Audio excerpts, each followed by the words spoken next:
Episode 7 of Succession is on tomorrow, and we're getting towards the end of the last season, which is kind of sad, but a lot happened in this past episode. Like I kind of went over in my last video at the beginning, Shiv is kind of working behind the scenes with Lukas to make sure Kendall and Roman actually do sell the company, and Shiv finds out that they did in fact try and ruin the whole deal to even sell everything to begin with. And so now she's working against them. And this episode, I would say, was more focused around like Roman at first, just his kind of whole downward spiral or upward spiral, I guess depends who you're asking, like Kendall, who's just with it. And then the end is about Kendall and this whole Living Plus tech push to try and somehow push the stock price, to a point that Lukas wouldn't be able to match with an offer.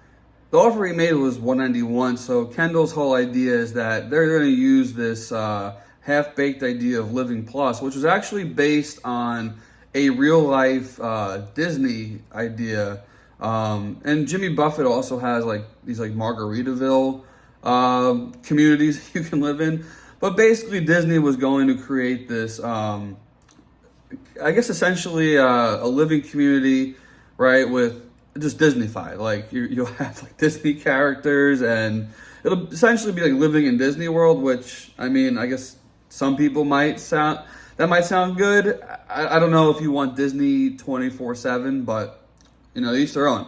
Either way, Disney never did it, and even Disney used that term like a cruise on land. And I mean, look, if that's your thing, I guess cool. But so this whole idea came from Disney, and they kind of just turned it into this idea that Logan had, that Kendall is now trying to use to up the stock price. Before the end of the episode, Roman, it's really about him and how he just kind of literally he's clearly not dealing well with his dad's passing, and maybe being the co-CEO is a lot.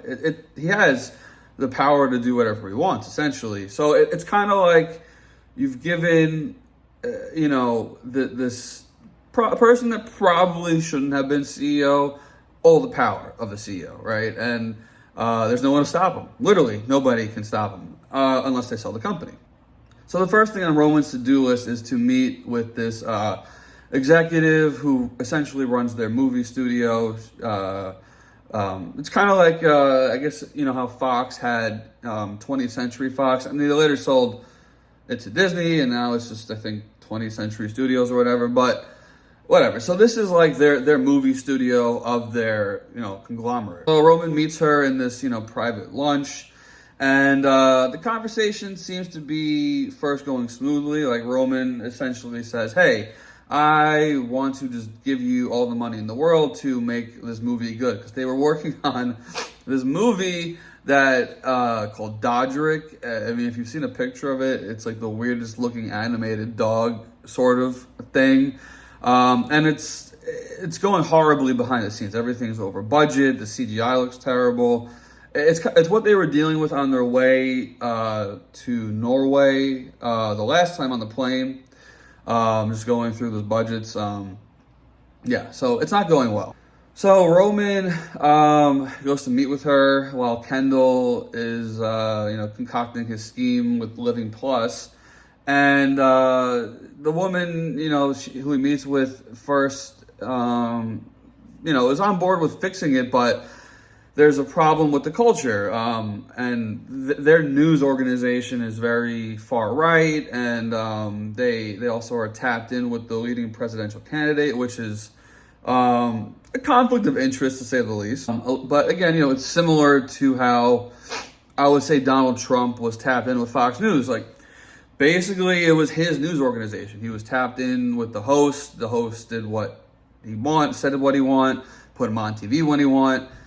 Media organization, that's the thing. Like, you're dealing with media and journalism, right? Media is one thing, journalism is another. And media looks like journalism, but media is not journalism. Media is entertainment. Journalism is journalism. Journalism is supposed to be neutral. Media is supposed to entertain. and sway opinions. Journalism is not meant to sway opinions. Journalism is meant to report the facts, and then you come to your own opinions. But that is not the media world we live in today. And if you watch any, news station, clearly it's going to lean one way or the other in terms of political spectrum. So they are leaning right and are tapped in with this presidential candidate who's essentially just calling the shots. And this is what the woman is concerned about. She is concerned about them going. Their studio is going left, and the news organization, the whole company as a whole, is going right. And Roman kind of is just like, well, I could fire you. I don't really care. Your job is to make the movies good, not worry about the culture of our company. That's my job. Are you telling me how to do my job? It's essentially what she is saying to him. She is saying, I am this powerful person in charge of the movie studio. The culture of your company is messing up our studio. And Roman's just like, well, your movie is doing horribly. I want to give you lots of money. And now you're telling me I'm doing a bad job as CEO and our company sucks. And then he just blurts it out. I'm going to fire you. And at first she kind of laughs it off like, oh, really? Are you now? Are you really going to do that? That's a funny joke. And clearly he wasn't joking, because a second later she is fired and he just walks out and could care less. And there you go. She is gone. The movie is still in pieces, and there you have it. Nothing was really resolved, but Roman, this is who Roman is now. He's just dad goggles, as Kendall puts it. So while Roman's doing this, Kendall is working on his presentation for Living Plus, and he wants his clouds, and he's just like the impossible person to please. He just comes up with these ideas out of left field. Shiv even mentions it, like, hey, he has these harebrained ideas and we should probably stop him. He just always just coming up with these random ideas. Like later on, he has flight jackets. They're gonna do this Living Plus presentation.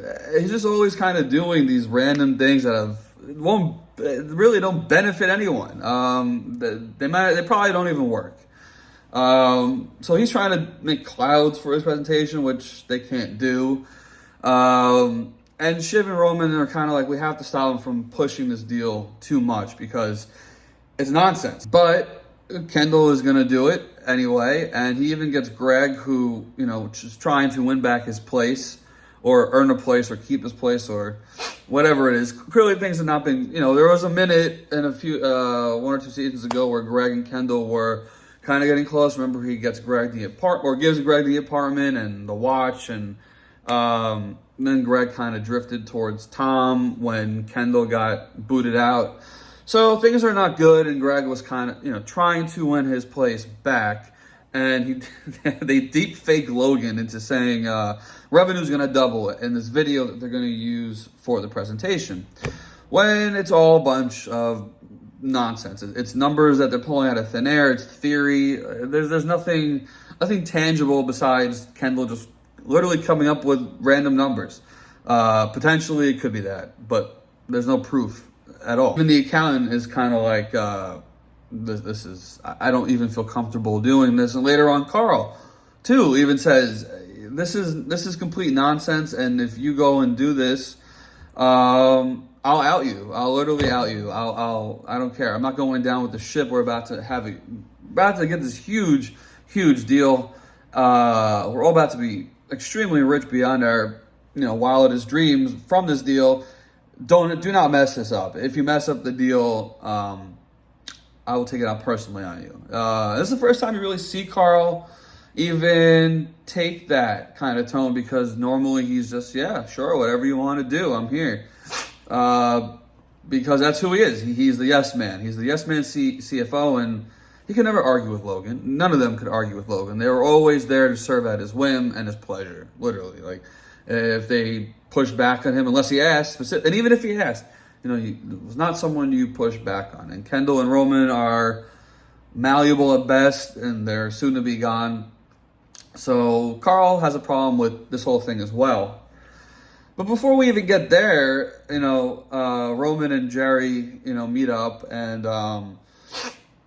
Jerry kind of goes after Roman a little bit because he fired this studio executive without consulting anyone, which he doesn't have to do.